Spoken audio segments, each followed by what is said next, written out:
Takže, dámy a páni, čo to vlastne je tá pytliacká otázka? Áno, aj pytliaci sú občanmi Českej republiky a preto by som sa k ním správal podľa ústavy Českej republiky. Áno, ja s nimi budem zaobchádzať podľa platných zákonov, ale podľa svojich zákonov.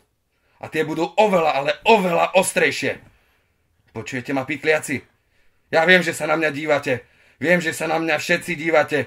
Postrieľali ste mi celú moju rodinu, mamu, aj otca. Oče, jak mi chýbaš. Vy postrieľal vás vy buďanti, vy***ni.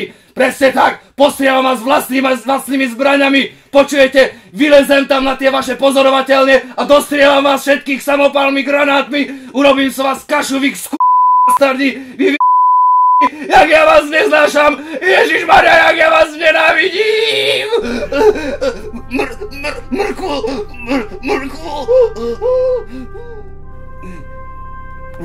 Voľte králika.